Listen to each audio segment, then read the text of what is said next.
Magandang araw po sa inyong lahat. Narito na po ang pinaka-latest nating update sa magiging lagay ng panahon ngayong araw ng Biyernes, August 2022, 2025.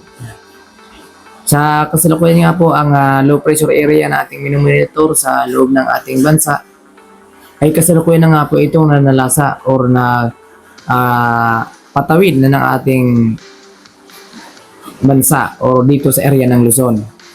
Samantalang unang tatamaan or dadaanan po nito ang area ng Quirino, Aurora, Nueva Ecija, Nueva Vizcaya, Benguet, Pangasinan, Tarlac, Zambales, Pampanga, Bulacan, Rizal at kabilang ang Ilocos Sur.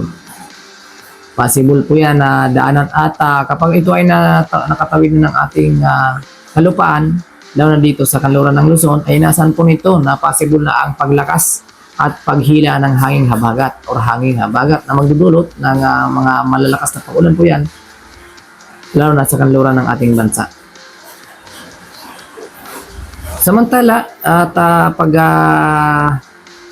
pag naglakas na po itong low pressure area, ay magdudulot po yan ng thunderstorm at malakas na hangin dito sa kanluran ng Luzon area. Kaya po ating antabayanan at pinag-iingat po natin ng ating mga kababayan na sa malakas na pag-ulan na possible ang flash flood at landslide. Samantala, kung mapapansin nyo rin po, abang ito ay patawid ang low pressure area nating minumonitor, may panibago po tayong namamata na bagong low pressure area dito sa boundaries ng ating Philippine Area of Responsibility na kung saan huling napataan sa layong 1,322 km east of Baganga, Mindanao. Kaya po, yan po sa ngayon ay sa kasalukuyan nga po ay may low chance pa naman siya or hindi pa natin inaasahan mabubuo bilang isang ganap na bagyo sa mga susunod na 24 oras. So, ating pong pag-antabayanan kung ito ba ay lalakas or bilang isang ganap na bagyo or malulusaw lang po. Samantala, para naman sa magiging lagay ng ating panahon dito sa Luzon, asahan po natin ang maulang panahon sa halos buong Luzon dahil sa pagtawid nga po nitong low pressure area na kung saan magdudulot ito ng mga maulap na pagpawirin at malakas na pag-ulan sa area ng buong Luzon.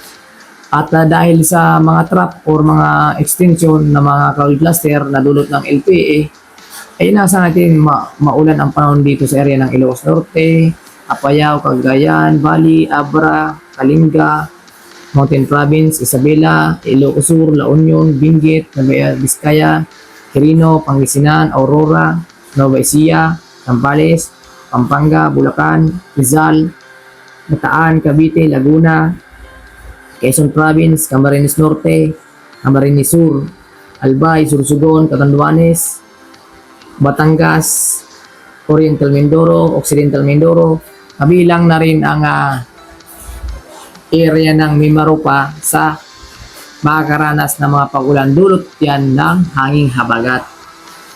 Kaya po maging alerto sa mga biglaang buhos ng pag-ulan at possible ang pagguho ng lupa.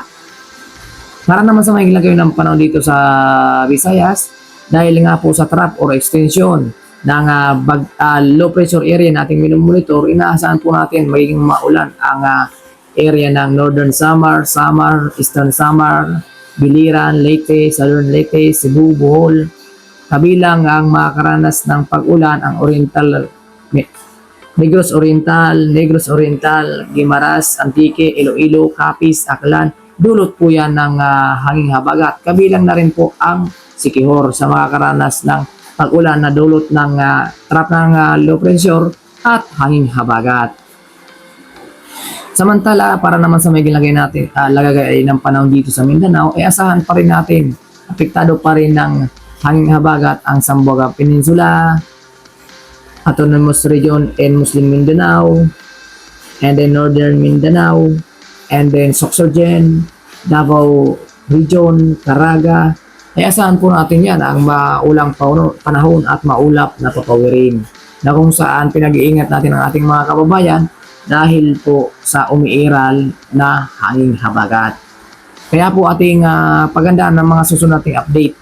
At para naman po sa magiging lagay ng panahon dito sa ating karagatan, sa kasalukuyan nga po, wala pa tayong nakataas na gale warning kahit sa anumang baybayin ng ating karagatan. Ngunit iba yung pag-iingat pa rin po para na rin po sa ating kaligtasan, lalo na dito sa area ng Luzon area na kung saan nga po may minumonitor tayong low pressure area na possible nga maging ganap na bagyo or may kategoring tropical depression pag nasa kanluran na ito ng bahagi ng Luzon na possible ang paglagas ng alon. Samantala dahil dyan ay inaasahan natin na magiging maulan kaya po kung kayo ay lalabas ng inyong tahanan, ugaliin pa rin po magdala ng panangga sa ulan or payong kung kayo ay lalabas ng inyong tahanan para na rin sa ating kaligtasan kung kayo ay lalabas ng inyong tahanan. At ayan po ang pinakalitis nating update sa magiging lagay ng panahon ngayong araw ng Biyernes. At para po sa mga latest nating update, paki-like and subscribe po para ma-notify po kayo sa mga bago nating update na ilalabas. Hinggil nga po sa low pressure area na ating minomonitor. Inaasahan nga po natin ang low pressure area na ito pagsapit ng ngayong hapon at gabi ay inaasahan na mas malakas po ang mga pagulan nitong dala. At possible na pagsapit ng gabi ay nasa kanluran na po ito ng Luzon na kung saan dito sa area ng La Union, Ilocos Sur ang possible dito na po yan magbubuhos sa pinakakaragatan. So kung lalakas po ito, enhance po yan na hanging habagat na siya magdudulot ng mga malakas na pag-ulan. Kaya po maging alerto po tayo sa biglaang malakas na hangin at malakas na pag-ulan. At yun nga po, maraming salamat at huwag kalimutang mag-subscribe at paki-share na rin po para marami po tayong maabisuhan mga kababayan.